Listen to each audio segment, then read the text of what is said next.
You're tuned in to Get Right Fantasy.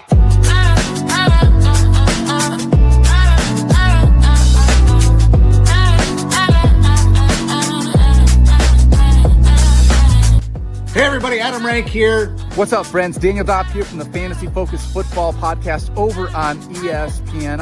It's Fabs here, Michael Fabiano from Sports Illustrated. You know who you can trust if you've got some questions about your fantasy squad? Want to check out a cool show on YouTube that'll help you get ready for the fantasy football season? Check out the Get Right Fantasy Network. Check out the Get Right Fantasy Network. If you are not subscribed, what are you waiting for? You want to lose your league? Head on over to YouTube. Check out the Get Right Fantasy Network because they're doing everything they can to make you a better fantasy player. You got to get right with the Get Right Fantasy Network.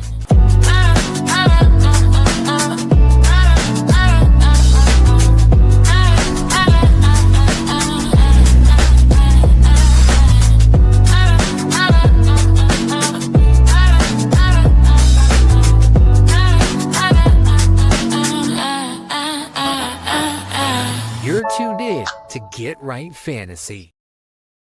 Ladies, gentlemen, and all those in between or outside of it, welcome to Monday Night Mock Drafts with Evan right here on the Get Right Fantasy Network, coming to you every Monday evening until week 1 of the NFL season. I am your host, Evan Sather. Tonight, my guest is kind of all over the place in the fantasy football community, making great waves on multiple teams. He's a writer for Going for Two and Fantasy Six Pack. He can also be found on the IDP Center channel on YouTube.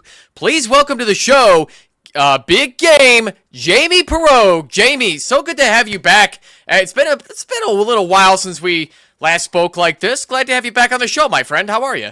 I'm doing great. Thank you for having me. I love your channel. I love watching your Monday Night Mocks. So I'm excited to be on here. Yeah, this is the perfect channel for mock drafting, as we're going to get started with that mock draft tournament pretty soon on our sibling show, Friday Night Mocks. But in the meantime, Monday Night Mock Drafts, always got to start your week off with trying to mix it up a little bit here. And I figured you'd be the perfect guy to bring on tonight to mix in some IDP along with some offensive players. So I know you haven't been with IDP Center for a super duper long time, but so, tell me a little bit about the work that's coming up for IDP Center. Yeah, we have off-season content coming. We just hit the rookies hard, and during the season is when I do a weekly show with IDP Hunter, Steve Hungarter. He's a top 5 ranker over on Fantasy Pros for IDP. So I love his work. He's been teaching me how to play IDP for the past few years. And we hit the offensive side of the ball too. So he focuses more on the IDP stuff, and then I do most of the offensive side. So together, it's a perfect team. And even then, even though you focus on the offensive side, I'm sure you'll teach me a thing or two of how to get a startup going with IDP mixed in, as I think a lot of leagues either go all offense or just strictly IDP, and the ADP right now in Sleeper is all kinds of wonky right now. We'll get to that in a bit, but I'm guessing you yourself, Jamie, are you in any Dynasty leagues that have both of these positions in place, and would you care to share any brief strategy recommendations for drafting in such a startup? Yeah, so I'm in a few IDP offense leagues. I'd say about 4 to 5. 2 of them are 32 teams. So it's a really deep league. Other ones are just like a start 11 offense, start 11 defense. So what I like to do is I don't focus on your DBs. Like I can get those off waivers, honestly. So in a startup, I'm not going to be really drafting them high. Maybe take them with a few of my last picks. So pretty much I treat them like kickers. Yeah, we don't have kickers tonight, but one thing we'll at least show on stage here. So this is going to be the format this evening for this IDP 1 quarterback full PPR startup among 12 teams. 1 QB, 2 running backs, 2 wide receivers, 1 tight end, 1 flex, 10 bench total, but there will also be 2 defensive linemen, 2 linebackers, 2 defensive backs, and 1 IDP flex. So 10 bench is going to make things a bit long, but that's also why we've got 10 seconds on the clock for all of our draft picks tonight. I just realized Jamie's not on stage. I'm sorry about that, my friend. I promise this is a professional show. But this is what it's going to be looking like this evening. So, Jamie, do any of your leagues that include IDP along with offensive players look similar to this? And would the strategy you were just talking about still apply to a roster format that looks like this? Yeah, I mean, this is pretty much start 7 offense, start 7 defense, right? It's just a little bit condensed rosters, but yeah, same strategy. Even in something like this, I'm just going to keep pushing down those DBs. And with the flex spot, I'm going to want to start a linebacker. I'm going to go linebacker heavy. And with the defensive ends, unless I get some of those top guys, I'm not really going to focus on them either. And depends. Like, you want to look at like snap counts. You want the guys that play on the edge of the line. You don't want the guys in the middle because they're not going to score you many points. So you always want the defensive ends, like Myles Garrett, right? Someone that's going to get almost 100% of the snaps. 70% is usually the threshold that I'm looking at for pretty much any position at IDP. Yeah, no, I'd say that's pretty sound too, being that I haven't played in a ton of IDP leagues, but I know that linebackers are going to be your bread and butter for scoring points in your starting lineup. So whether you're just in a regular IDP league with all defensive players or you have to mix them in with offensive players, yeah, I agree. That's what you want to go for. You can find a Myles Garrett to fill out your DL slot if he also applies to that in your league. And, you know, with what a force he is to be reckoned with getting to the quarterback, if you count hit on quarterback, like that's even better for your scoring system. But we're not that worried about scoring tonight anyway, but I guess hit on quarterback is something that I'd be curious to get your opinion on, Jamie. So is that typically scored in any of your leagues with IDP? I'm sorry, can you repeat that? The hit on quarterback scoring category. I was wondering what you think of that. I usually enable that for DST in my regular redraft leagues, but how do you feel about that for IDP? Yeah, I definitely want the hit on the quarterback. And that's you got to remember, it's going to apply with the sack too. So if you get a sack points, you're also going to get that hit on the quarterback also. So you don't want to like put the sacks too heavy. You want to balance it out with making like the hit on the quarterback.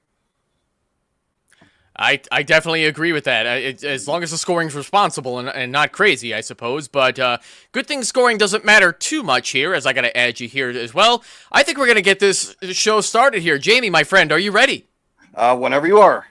Let's do it. Let's get this started. So 10 seconds per pick tonight, so it's going to be a little chaotic. We got our favorite Brett 420 always typically starting us off at the 101. So now that we've gotten this bad boy started, I definitely expect a lot of auto picks, being that we have such a short timer. But, you know, we also have 24 rounds to get through, so we definitely want to make sure we have time to get through all of this as well. So running backs are going first. It's not too surprising, even with the messy ADP. Like, I'll try to show this on screen here, but ADP is a little wonky right now. Like, you can see quarterbacks are so high, but this is just a one quarterback league. Nothing too surprising in the month of April, being that it's just throwing crap at the wall and hoping it sticks. I see you went with Puka Nacua first. I always think that's a solid pick. We're going to see where Vince Mapstone goes if he's available here to get the first pick. I guess it's just going to be auto pick in the meantime. No problem. He's going to take Drake May. I'll grab my favorite Jackson Smith and Jigba. So running backs went first. Now we have wide receivers and a couple of quarterbacks go first. But Jamie, are you willing to go quarterback this early in a one quarterback IDP league? No, not at all. I'm not looking for my first quarterback, and probably depends on how the board falls, but I'd say I'd start looking maybe around 6 to 8 would be a good range for a single quarterback. Yeah, I agree. I think I would typically go down that far. Now we're starting to see more running backs go off the board. Because, yeah, I mean, that would be the thing. With my strategy, running backs and wide receivers, I would absolutely want to go for them first, considering that those are going to be your money makers, for a lack of a better way to put it, on offense. And IDP, especially throughout this ADP, typically a lot lower. How early have you seen any player that qualifies for IDP go in these startups? Usually around 8. Round 8 would be like the top guys going, and between 8 to 10, that's probably when I'm going to be looking for mine. And I'm on the clock here. I forgot there's only 10 seconds. I'm going to go Olave. I still have Olave as a top 12 wide receiver. So I'm starting with 2 top 12 wide receivers, with Puka, one being at the top, and then Olave being at the back end of the top 12.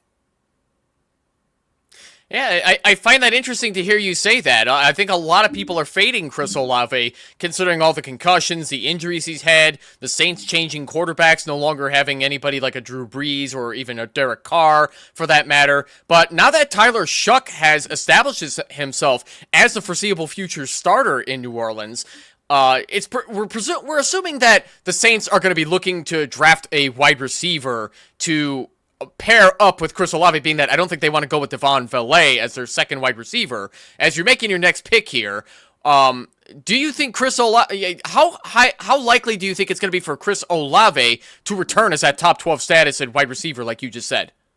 I think it's going to be pretty easy unless they go out and draft like a Jordan Tyson or a Tate or a Lemon. But other than that, I think he's going to be fine. He's going to be the top target in that offense. I'm not worried about Devon Valet. Is that the number 2 receiver? Right now, yes. Yeah. So, even if they do draft someone pretty high in the second or third round, I don't think he's going to matter and take away from Chris Olave. I love how Duarte is 5656 has been going with all running backs so far, which I don't blame him at all. I mean, getting Ken Walker, Omarion Hampton, and then Bucky Irving through 3 rounds. That's pretty sick. I'm not going to lie. It's a little amazing. And he auto-drafted Max Crosby, which, I mean, gosh, this Max Crosby situation, I'm still a bit baffled by it, just with what allegedly they wanted to trade him, but he wasn't even ready to be traded, considering that he still had the knee injury, and so the Ravens backed out of it. Presumably he's staying with the Raiders at this point. We don't even know. Assuming he's a Raider, though, Jamie, can we expect a lot of the same IDP performances from Max Crosby, assuming he stays healthy? Yeah, he's a beast. He is definitely the number 1 off of my board, and there's only a handful of elite defensive ends that you want, and Crosby's at the top of that list. He's going to be a beast no matter what defense he's going to be on. Yeah, it's a shame he didn't end up going to the Ravens, considering, the Ravens sucked at defending the pass last year, but I don't know if that would have mattered with Mad Max on their defensive line. The quarterbacks would have had to get rid of the ball faster, but man, in a way, I'm kind of glad he didn't join the Ravens, because that would immediately, I would consider them to be Super Bowl contenders again if he had gone that far, even though the Ravens looked terrible last year. Yeah, I agree. I'm on the clock again, panic picking, so I'm going to go with Waddle. I don't think you can go wrong with Waddle. I'm so high on him in Denver. Yeah, I think he's going to be overtaking Sutton, and he's just going to get targeted. He had 1,000-yard season before, right? And now he actually has the best quarterback he's ever playing with. So I think people are discounting that right there alone. For sure. That's what I said in a short that I made about Jalen Waddle, now that he's a Denver Bronco. This is going to be the best quarterback he's ever played with in his professional career. I'm just going to say it, even if you hate me for saying it, audience, but Bo Nix is better than Tua Tagovailoa. That's probably not that surprising of a take to hear, but Tua's just been struggling lately. I don't think he's going to be going off the board in this particular draft, even as a backup quarterback on the Atlanta Falcons. But assuming Michael Penix is not ready to go for week 1, Jamie, Tua Tagovailoa's got some good weapons in Atlanta. What do you think of Tua going in and how he's going to affect the pass catchers in that offense? It's pretty tough. I mean, they got 2 new coaches, offensive coordinator and the head coach from the Browns, right? And we've seen the Browns last year kind of be serviceable with the tight end, right? So I'm on the clock again. Let me look real quick. I'm going to go Swift. Oh, did I? Time out. You did. Oh, well, I got Swift. Okay, cool. So yeah, they're just going to force feed London and Pitts in my eyes, I believe. I know Jerry Jeudy wasn't that big of a fantasy player last year because he dropped half of his passes, right? I don't see London dropping half of his passes. So London in my board, I think he's going to be fine. It doesn't matter which quarterback, if it's Tua or Penix. Yeah, Penix has been happy to pepper him with targets with and without Kyle Pitts. And Kyle Pitts has been increasing his touchdown count. Like, I mean, if he doesn't get 7 touchdowns total this season, I'm going to be rather upset. But yeah, I mean, this Atlanta Falcons offense, I mean, does Kevin Stefanski being their head coach do anything for you pertaining to the talent that's here, as well as you also drafted Kyle Pitts? Oh, shoot. I just realized, I was going to take him anyway, but I just realized I'm on auto pick. Oh, yeah, if you have the red banner, you probably need to click on that. Okay, I'm good. Sorry, yeah, guys. You're good, man. But yeah, I took Kyle Pitts just because we were talking about that offense, and he was the next on my board. I have him as a top 7, maybe top 9 in that area. For sure. I went TJ Watt first. You went... you haven't picked a defensive player first, but I started to see linebackers and defensive linemen going off the board. So TJ Watt is kind of getting up there in age and just struggling to stay healthy with a Pittsburgh Steelers team that is no longer with Mike Tomlin, in which he excelled pretty well.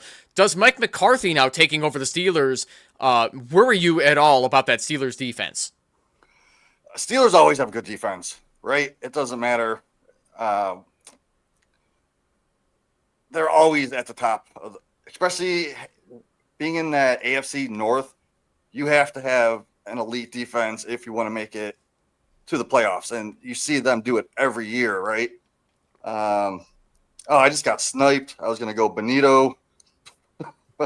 That's Vince for you, man. He's quite the sniper with draft picks. But yeah, Oronde Gadsden, I think, is a really solid second tight end pick. So I guess that I'll lead in with that as well. Oronde Gadsden was looking really good for a short while in his rookie season before coming back down to earth as the Chargers were struggling against some AFC West opponents as well. Gadsden appears to be the guy at tight end, and he doesn't have Keenan Allen to share the football with anymore. Ladd McConkey, Quentin Johnston, Oronde Gadsden. So does Gadsden have enough targets in this offense to be fed well as a solid tight end too?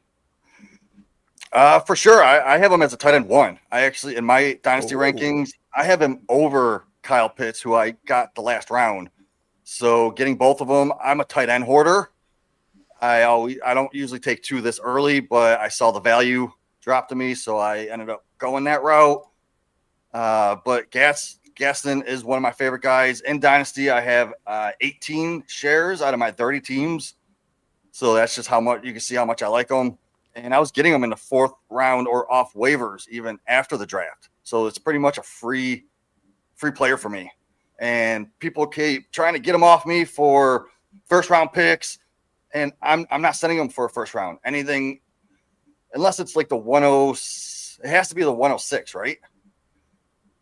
Because that's where I would probably grab Sadiq. And I have Gaston a couple spots higher than Sadiq in my dynasty rankings. Yeah, that's about right for Sadiq going there. I hoping my home league is not listening, but I don't plan on drafting a tight end this year, considering the older guys that I've got, which includes Brenton Strange. Nice pick by Mike. Let's go. Yeah, screw it. Let's go Granderson. Just to fill out my DL slots. So I'm not as familiar with the defensive rookies as well, but. Going with this, I don't know enough about styles, but you just went Rousseau of the Buffalo Bills. So the Bills are notorious for being unable to stop the run in a lot of instances. And the Buffalo Bills just cleaned house with their coaching staff. Now it's Joe Brady taking over this show. So what does that look like for the Buffalo Bills defense? Do they improve in the areas in which they stereotypically struggled in? Yeah, I believe they're going to step up, and their offense improved, right? So they're going to have to play offenses that have to throw the ball. So I do like Russo maybe getting some more sacks And I'm on the clock again. Panic picking. Let's go. There you go. Let's go Jones. Ernest Jones, baby. Can't go wrong. That's a big loss for the Rams, too. Yes, it is. All right. Oh, and my favorite DB just went off the board by Vince, so I like that. I'm kind of doing what you're doing as well. I'm waiting a bit at DB, being that like you can get certain streamer defensive backs off of waivers in many instances if you don't have a stud defensive back, but even the best defensive backs, I feel like, don't necessarily have the same or a consistent tackle count on a weekly basis, which is what you count on the most from defensive backs, and you're lucky if they get an interception.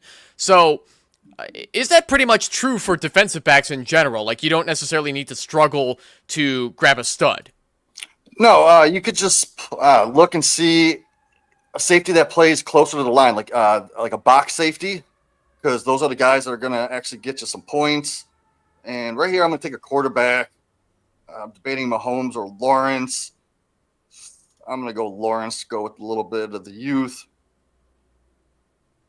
So Trevor Lawrence had his struggles last year, too. He didn't play bad, but, I mean, at the same time, with a Liam Cohen offense, he sneakily finished as the QB4 last season, aided by a lot of rushing touchdowns.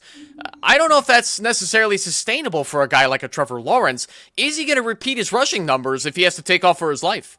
I don't think he's going to. I think he will have 9. I know he had one more rushing touchdown than Jalen Hurts did, I believe. That is wild.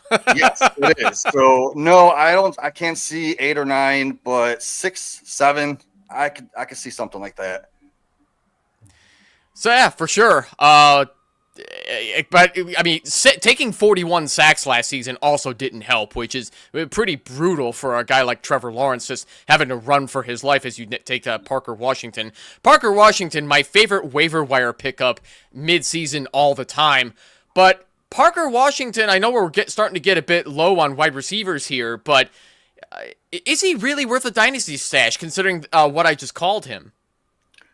This late, yeah, he's my bench piece. I think let me see my roster real quick. And yeah, I mean, I have Waddle on my bench, right? So Parker Washington's not going to hit that starting lineup. I just got him for value for trade because people are so high on him right now. I've seen talks that he's worth a late first right now. I wouldn't pay that. Maybe mid-second when you hit that 205, 206 rookie pick. I might rather have Washington than one of those running backs in the end of the tier, right?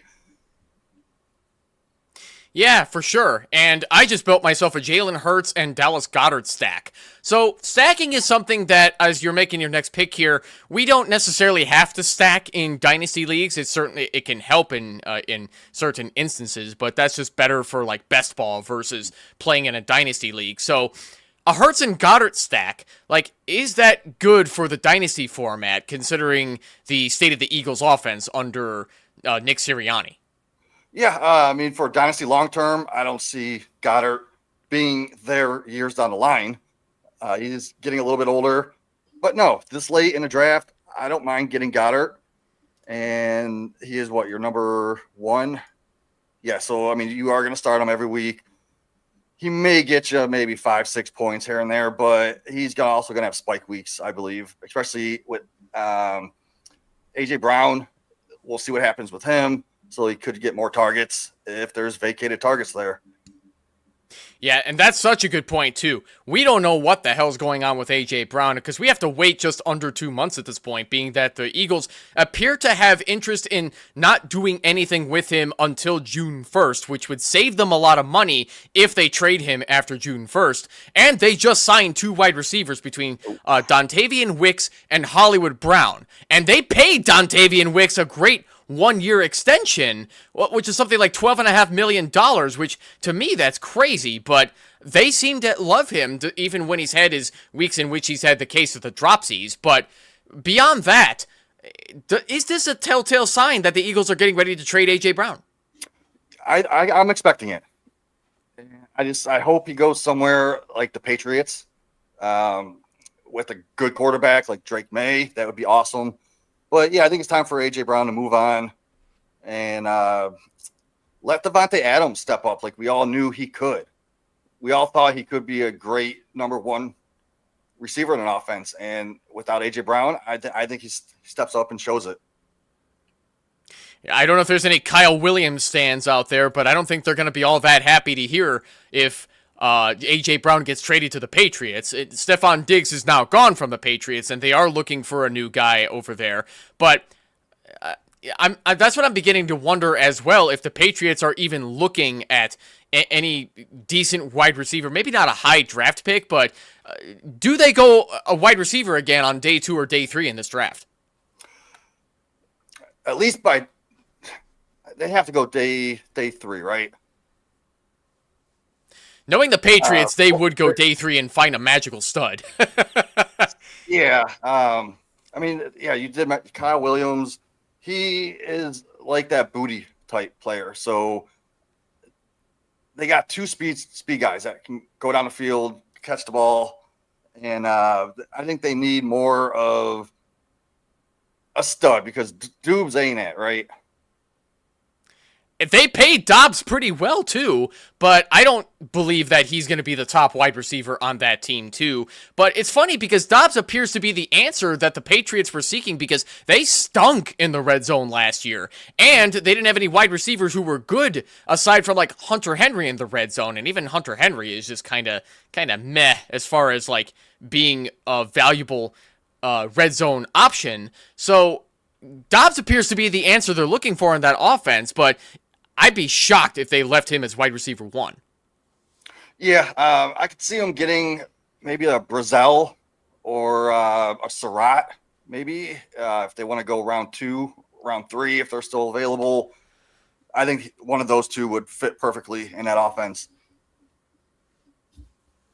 So as we're starting to round out these double-digit rounds here, as we're getting into 18 right now, so it looks like everybody's trying to implement their own strategies, trying to get some defensive backs late, maybe some rookies, mix in some later offensive players as well. James Conner just went at the 18-3, which is crazy good value, even with what's his face, who just came there from the Atlanta Falcons. Screw it, we'll go JCM. So James Conner is now going to be sharing the backfield with Tyler Algier, who's now an Arizona Cardinal. So what does that backfield look like at this point, Jamie? Is James Conner, presuming he's healthy, splitting with Tyler Algier? To a point, yeah, if he's healthy, I could see Algier getting at least 60% of the snaps. You got to remember, Trey Benson is still going to be there, depending on how healthy he is going to be. So I like Algier being that 60% and then splitting the 40 between the old man Connor and the younger Trey Benson. Yeah, I've never really been that high on Trey Benson as much as I've been recommending in a couple of years ago to hold on to Trey Benson, being that it looks like they want to try to develop into something worthwhile if James Conner is traded at this point. But even then, with Conner's health, I don't know if the Arizona Cardinals can trade Conner and then go pick up another running back to put with Tyler Algier. But nevertheless, it just appears that's just the direction they definitely want to go in. So I gotta hurry up and Josh Downs. Yes, I got him. Okay. Good pick. Good pick. Yeah. So I'm gonna ask you this question too, which I asked last week of my guest. Alec Pierce or Josh Downs, who is the top wide receiver on this team, and why is it Tyler Warren? It is Tyler Warren, 100%. So, but I do think target-wise, it's going to be Josh Downs for the targets. He's going to work in that short to intermediate area in the middle of the field. And then Pierce is going to be that downfield stretch guy. At the end of the day, Pierce is going to have more fantasy points with the touchdowns and more yards. But I do like for PPR. Hold on. All right, I'll go with Booty. I like Booty. Kayshon Boutte, the secret wide receiver who can have his explosive weeks and then disappear the next. But at least we know the Patriots are not going with him long term. Yeah. But, back to Indianapolis, it's going to be Tyler Warren's show.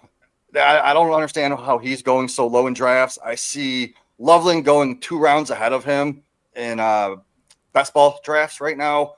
And I just think they should be just a few picks apart, not 2 rounds.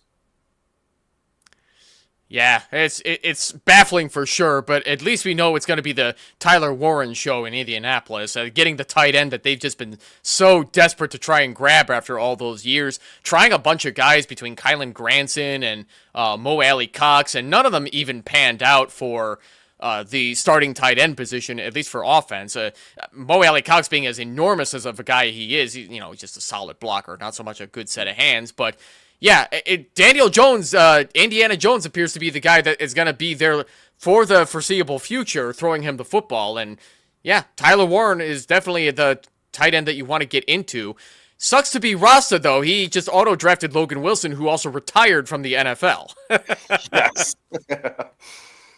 But Logan Wilson finished his days as a Dallas Cowboy. Logan Wilson probably isn't coming back, at least not for a little while, but trying to come out of retirement also kind of sucks for anybody, being that you're just not in top shape. But, I mean, speaking of the Colts, Phillip Rivers didn't look too bad coming out of retirement at age 44, but, I mean, we weren't expecting him to be an absolute stud either, right? No, not at all. Sorry, folks, I don't want to auto-pick because I already auto-picked a bunch of times in this draft. So, let me just go ahead and grab Nick Singleton. So I'm sorry. Can you repeat that question? I mean, it wasn't so much a question. I was just more or less commenting on the Colts situation with having to resort to Phillip Rivers at quarterback, being that the waiver wire was awfully thin last year, and they didn't want to have to take a chance on somebody like, I don't know, Brandon Weeden at quarterback, even though that guy's been long gone from the NFL anyway. I mean, Phillip Rivers knew the system, and he seemed to be okay, even out of shape in 44, right? Yeah, he actually was maintainable, even in fantasy. If you had to start him, like as a spot starter, he wasn't that bad. And he's actually smart for coming back because after you retire, you have 5 years of insurance for you and your kids, right? He has how many kids? 10, 12? So he came back, and now he has another 5 years left on insurance for the NFL to pay for it for all of his kids. I'm going to take a disgusting pick in Jerry Jeudy, being that he is still a Cleveland Brown. Oh, boy. Jamie, you're a Browns fan. What do the Browns do from here? Besides keep sucking, I don't know. I like the way that they're beefing up their offensive line. And I think they need to bring in an actual receiver. Maybe they go Tate in the early pick, right? Or maybe with their 25th pick, they go like Omar Cooper Jr. I think he would fit well in that. But for fantasy purposes, I don't want the Browns to pick a receiver. But for a Browns fan, yeah, we need a receiver all day, someone that can catch the ball. We also probably are drafting a quarterback next year. I can't see us getting one this year. There's really no one besides the 101 Mendoza that is a starting quarterback in the NFL. Next year is going to be a bigger class. So if we suck enough this year and get a top 5 pick, I can see us grabbing a franchise quarterback going into the next year.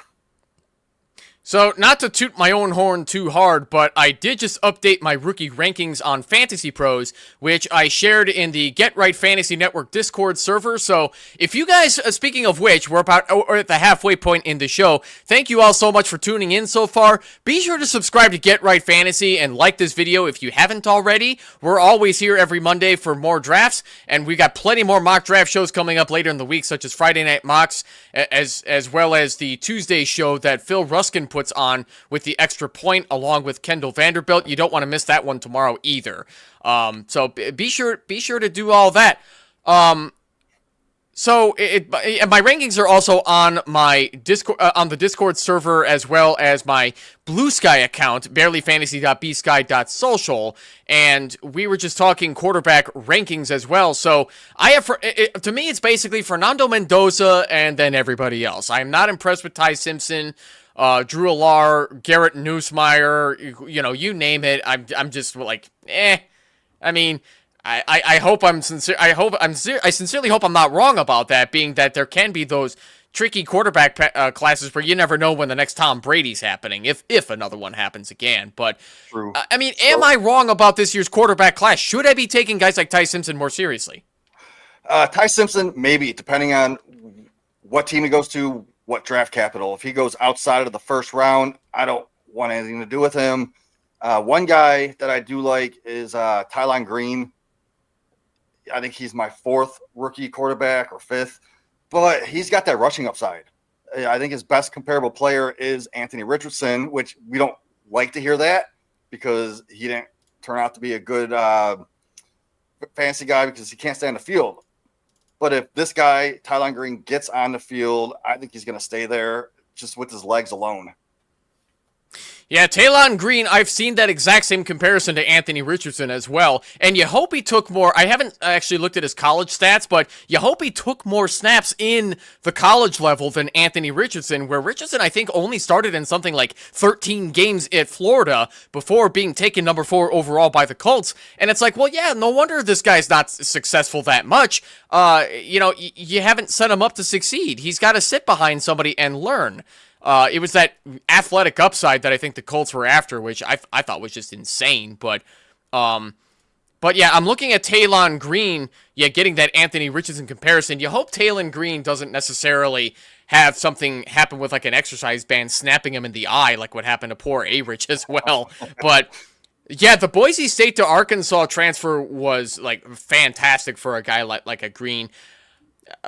This isn't necessarily a rookie draft. I know we just happen to get on this topic, but like I'm starting to look at a lot of this today.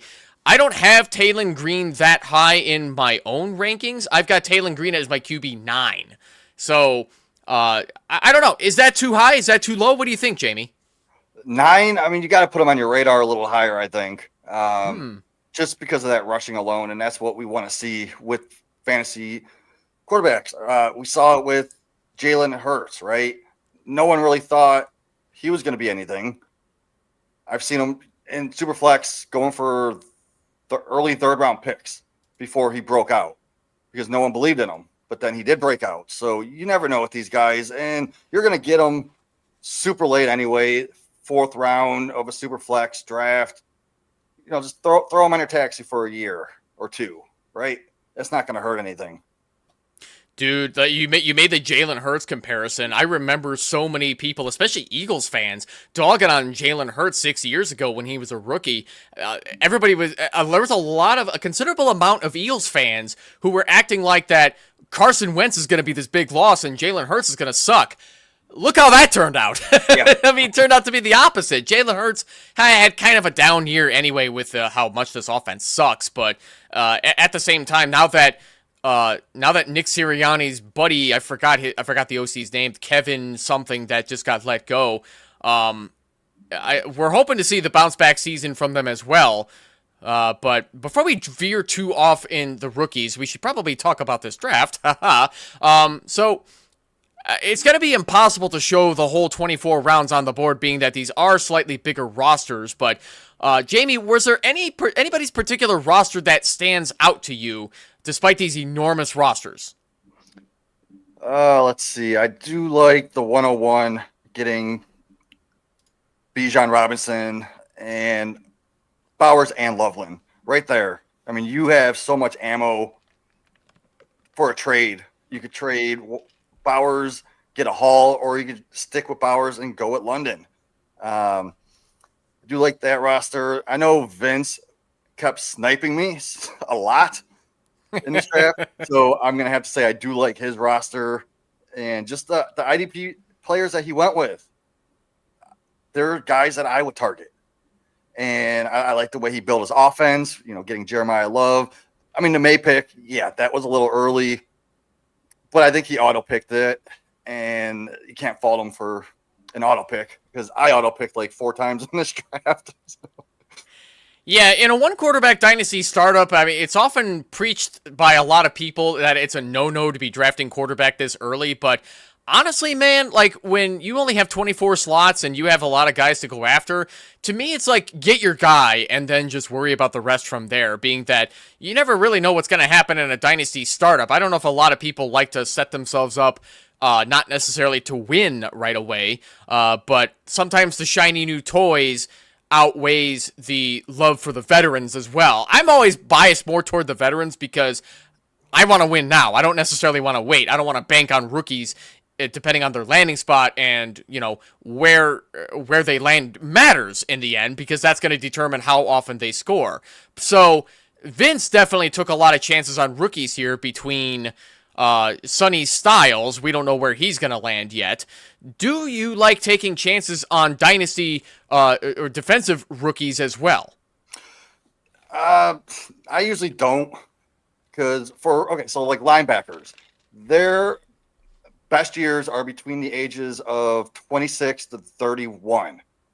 And then when they hit that 29 range, that's when I look to start selling those guys. And then I could just maybe hit on younger people that are actually 24, 25, 26 in that area.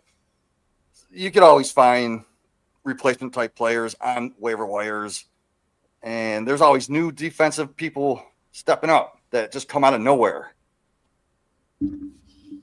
Yeah, that's the way it goes in IDP. Like, I've screwed around in some IDP leagues, seeing if I could play the waiver wire every week, trying not to drop my studs as well. But you're right. Like, there are always IDP players that step up and get hot for a little while. Whether or not they cool off just depends on how well you understand how defensive players are used. And not to shit on Sleeper too hard, but I don't necessarily feel like they do the best job with keeping up with, like, defensive statistics for IDP players and rankings, and even ADP for IDP can get a bit wonky as well, ignoring the fact that we're drafting right now on April 13th, 2026, where ADP is not going to be normal. But even when you get to August, ADP is still a little wonky for IDP, but Jamie, would you say that Sleeper does a great job with IDP rankings and whatnot?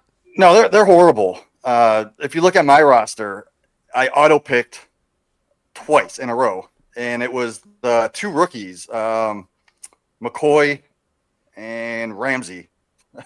I don't even know who those players are. And I got Brisker and Delpit, my last picks. So that there is insane, having those players above, and I don't understand what they're doing. They need to fix it. Like I said, Steve Hungarter, the real IDP hunter, he's a top 5 IDP ranker. So if I'm looking at rankings, I'm looking at his specifically, and you can find him on Fantasy Pros or over at Fantasy Six Pack and get his rankings straight up. For sure. Jamie, I haven't seen any articles from you lately on Fantasy Six Pack. Speaking of which, tell the people what you're writing lately. Have you written anything lately for that website? I have not. I kind of got overwhelmed with the writing a little bit, so I took a step back. I'm just focusing right now more on the video content for Fantasy Six Pack. We do a Wednesday Dynasty show every week, and right now we're breaking down each rookie position. So we did the running backs 2 weeks ago. We did the wide receivers last week. This week, we're going to break down the top 5 tight ends with our man Chev. That's always on the Get Right network. So shout out to Chev. So yeah, I just been doing a lot of video stuff and took a step back from writing. Yeah, and tight end is going to be fascinating to hear you guys talk about that on Wednesday. And I did ask you about Kyle Pitts and Aronde Gadsden. So without giving too much away for Wednesday's show, will those guys be mentioned in your top 12?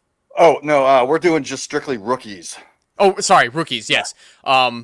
Speaking of the rookie tight ends, I kind of feel similarly with this year's tight ends that I do with quarterbacks, where we were just talking how I feel like it's Mendoza and then just everybody else. I feel like it's Sadiq and then everybody else.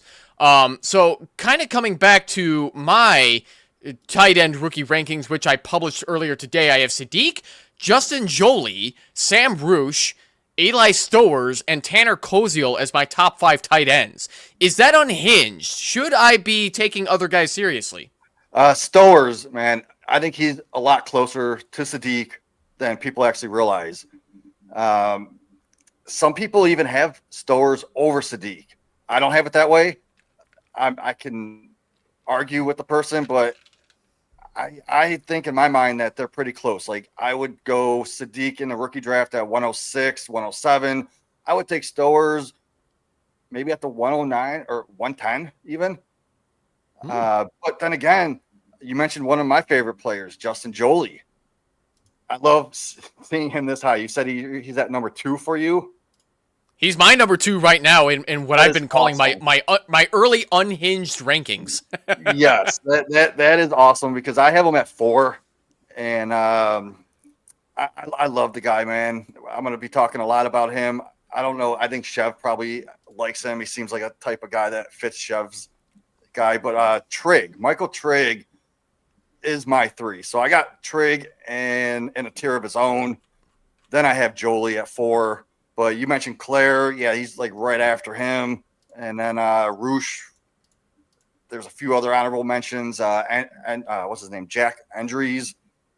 So, I mean, it's a deeper class. There are a lot of athletic type tight ends that are just going to be like the move type guys that you can get in the 3rd, 4th round and just stash them on your tech squad. And that's what I like to do. That's how I got a ton of Tucker Kraft his rookie year. I mean, I got a bunch of Gaston I mentioned earlier. Same way. So I'm going to be doing the same thing, just hoarding these guys in the late 3rd, early 4th. Yeah, just looking at the draft board here, it doesn't look like any rookie tight ends went off the board besides Sadiq and Stowers. So, I mean, getting on the waiver wire here in a mixed league like this is going to be a lot easier for folks. But, I mean, auto pick probably also impacted that as well because, the algorithm likes to do it based off of need and number of players that you have at any given position. But, yeah, no, I mean, yeah, I landing spot is going to change my mind on a lot of these guys as well, but, like, I love the size that Jolie has and how great of a route runner he is. I feel like blocking is a problem for a lot of this year's rookie tight ends where a lot of athletic guys, they may not stretch the field like Travis Kelce does, but if they're effectively in more than just up the middle, like, that's going to be solid for the tight end position that may fulfill some needs for other teams as well. So, yeah, no, I think this is going to be interesting to see where they all land, where, yeah, I've got Jolie at 2, and maybe I do need to change my mind on Stowers. Yeah, I'm looking at the waiver wire. So there's guys like Schultz left, Kelsey's left, Njoku's going to land somewhere. Those are all type guys that I would take over Trigg or Jolie or Claire. So even Gunnar Helm. Gunnar Helm is going to be the starting tight end in Tennessee. So I'd rather have him right now over all those rookie tight ends except for Sadiq and Stowers for me. So it's interesting you bring up Gunnar Helm because I'm surprised that he's currently on top of the tight end depth chart for the Tennessee Titans. Chico Conquo ended up leaving in free agency. He's presumably the new starter at tight end for the Washington Commanders, and it looks like Gunnar Helm is the guy. Do the Titans end up drafting a tight end to replace Gunnar Helm as the pass catcher? If they were smart, they would, but I mean, there's only the 2 tight ends that are pretty much Stowers or Sadiq, and they're both going to probably go in the 1st round, so I don't see them drafting a replacement. Maybe they go after Njoku after the draft when they realize they can't get a replacement for Helm. But Helm will be serviceable, I think. He's not one of my favorite guys to have, but if he is going to be a starting tight end, he's worth throwing on the end of your roster.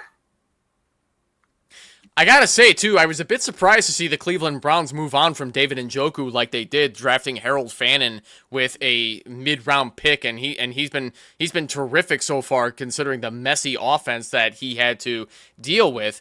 Are you at all surprised as a Browns fan that Njoku got replaced like this? And he's still a top free agent tight end at this point. He can pretty much take his time along with guys like Tyreek Hill. So what do you think happens with Njoku at this point? I think he goes to the Panthers if the Panthers don't go with one of those top tight ends. I think the Panthers need to fill that spot. What is it, Jatavian Sanders? I don't think he's the answer there. So I could see Njoku fit in real well with that offense. Yeah, the Panthers have struggled so hard trying to find that new answer at tight end after Greg Olson retired, a guy that I loved on my Bears, and I was sad to see the Bears trade away to the Panthers, but he's living it up great as a Fox color commentator for games, and Panthers still haven't found their next guy, so we'll have to see what they do at tight end as well. I'd like to see Njoku go there as well. Be a great set of hands for Bryce Young, but yeah, so it'll be interesting to see like what they do in Tennessee with Gunnar Helm, as he was only a 4th round draft pick, and he wasn't looking too shabby toward the end of the season as well, being a pretty good PPR reception guy depending on game script against tougher teams like Seattle and Jacksonville, catching 6 of 7 but not really getting anywhere after the catch because it's the Titans, let's be honest. They didn't really do well at moving the football up the field. So yeah, we'll have to see what happens with that as well. So looking at your roster again, Jamie, so you went pretty wide receiver heavy to start things off. You didn't go too hard at running back, being that it's only 2 RB slots. You got solid tight ends that you can even flex one of them if you had to. You got some okay depth as well, especially at wide receiver. Running backs, you can take a chance on a Rachaad White to see if he's valuable at all in PPR leagues, but then you went outside of your auto picks, you ended up grabbing some solid ex-Packers who are now on other teams like a Rashawn Gary. Olukun is a guy that I always view as a force to be reckoned with, but does Olukun finish as linebacker 1 again in all of IDP? Definitely top 5. Number 1, I don't know, because he is in his prime. I mentioned that age, right? He is 30. He's about to hit 31, so he's got a year or 2 left to put up those type of numbers. So yeah, top 5 for me. So Ernest Jones finished as LB 16 last season, considering I think he got hurt a little bit last season too, and he was able to stay healthy. He was all over the place with his snap counts. A surprisingly good ball hawk at taking the football away from passes thrown his way, which you love to see with a linebacker. So assuming he stays healthy, though, we should see another solid season out of Ernest Jones as well, right? Yeah, he's going to get the tackles, and that's what you want for linebackers is the tackles. So yeah, I love Ernest Jones. Had a strong double-digit week part of his season, too, with the tackles, 12, 11, 10, and 12 again. That was against the Vikings, Falcons, Colts, and his old team, the Rams. And then some leagues actually give you bonuses if you get 10 or more tackles, so that also increases his value in those type of scoring. That's a great idea, man. I mean, I like I said, I'm not in any IDP leagues, but I would definitely love to have that bonus. Yeah, so looking at my roster, I'm going to be dropping those 2 auto picks at DB, and I was looking at who's left. I'm going to pick up Tyler Shuck for sure because I do need a second quarterback. And there's a few other guys I like. Pat Bryant, Trey Harris, the rookie Ted Hurst is out there. So, I mean, there's still some good people left on the waiver wire in this league. It's a shame I can't change your pick at this point, but because if we were still drafting, I would definitely consider it. But I mean, I don't think that would make a lot of people happy either if we were doing it mid-draft. But yeah, no, I think I would definitely agree with you on that part, being that we need to see where these rookie DBs don't typically score a lot in the first. They're more taxi squad holds, are they not? Not even. They're not even worth rostering, in my opinion. I'm not wasting a taxi spot on a DB at all. Yeah, that's pretty strong words. I guess I've been valuing DB too high as somebody who typically doesn't mess with IDP, but with the limited knowledge that I have, I will definitely keep that noted, that defensive backs are probably should be treated as disposable streamers like kickers. Yes, 100%. And then during the week, me and Steve even go deep, and we give you waiver wire pickups that aren't really owned that can actually do well that week, and he hits on them pretty well. That's with is that with IDP Center or Six Pack? That's with the IDP Center with the real IDP hunter, Steve Hungarter.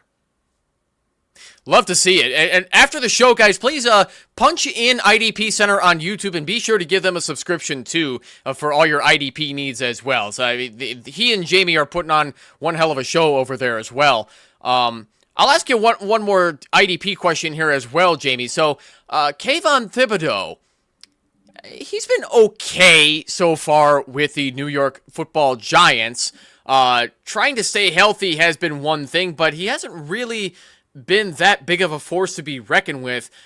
Trying to fill Michael Strahan's shoes is pretty damn difficult in the first place, but but the Giants are also allegedly expecting to move Kayvon Thibodeau in the offseason as well. He's got a salary of almost $15 million as well. Would he be a better fit on another football team? And if the Giants can't trade him, do the Giants even get better with their new look offense and defense? Yeah, I mean, he is young enough. What does that say? 25. I can see. I think he's going to stay. I don't know if they're going to be able to move him and what they're actually going to get for him. But what I like about him is he's versatile. You could put him in your defensive end or your linebacker in a pinch, and that's one of the reasons why I grabbed him. Oh, yeah, for sure. I mean, he's still solid defensive line depth, even if he falls off a little bit. You got to start somebody behind Greg Rousseau for sure. So as we're starting to wrap things up here, so I did want to get into one of our major sponsors for Get Right Fantasy Network, which is Underdog Fantasy, the best and easiest place to play fantasy sports. We enjoy their best ball draft tournaments and live stream them all off season. In best ball leagues, all you have to do is draft your team, and that's it. No need to do anything with your teams all season long. No waivers, no trades, and no weekly lineup setting. You can even draft hundreds of teams if you'd like, and you never have to manage them. Best ball is a great way to learn player values and ADP for your regular fantasy football drafts. Also, give their Pick'em contest a try, where all you have to do is pick higher or lower on player stats such as total yards and touchdowns. Sign up with our promo code GETRIGHT and receive a 50% deposit match up to $1,000 in bonus cash. Any deposit exceeding $2,000 will be capped at $1,000 in bonus cash. Download the fastest growing fantasy app from your app store now, make that first deposit, and play today. Be sure to visit UnderdogFantasy.com to check your state's eligibility. Please play responsibly. You must be age appropriate and present in your state where Underdog Fantasy operates. Terms apply. Concerned with your play? Call 1-800-MY-RESET or 1-800-GAMBLER or visit ncpgambling.org. In the state of New York, call the 24/7 HOPE line at 1-877-8-HOPE-NY or text HOPE-NY at 467-369.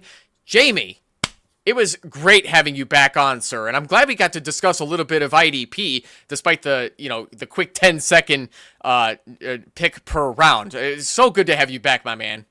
Yeah, I appreciate you, and I just want to tell everyone, don't be afraid of IDP. Well, I see a lot of people just scared off of it. It's easy enough. Try it out. We got great people over at the IDP Center that will just give you all the information, so you don't even need to do all your own research. Just listen to them. They're going to help you win. And then make sure you get right, because you don't want to get left behind. You got to get right with Get Right Fantasy. That's right, and we love having guys on like Jamie who bring all kinds of great opinions, and even from the IDP world that we so greatly appreciate.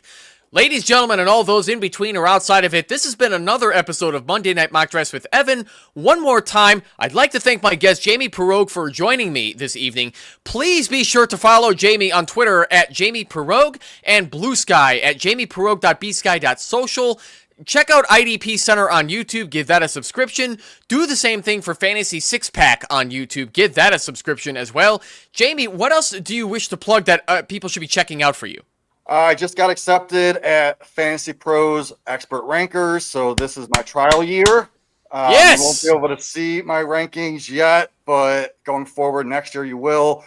But if you want to see my rookie rankings, those are on the Going For Two website.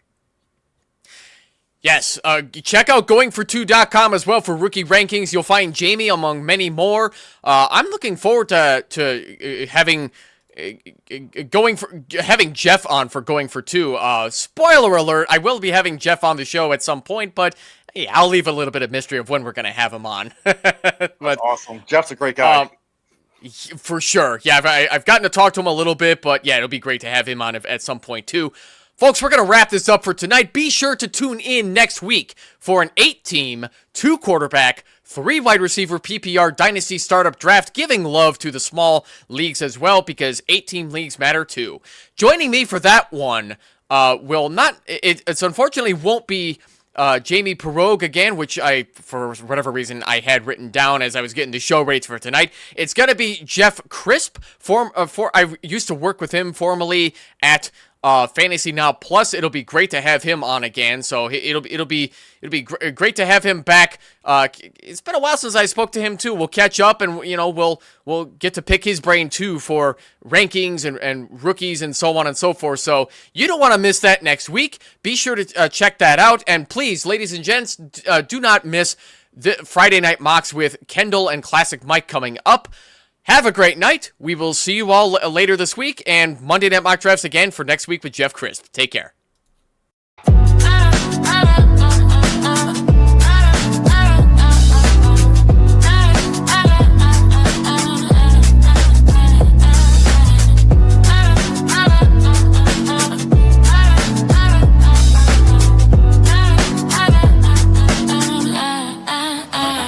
tuned in to Get Right Fantasy.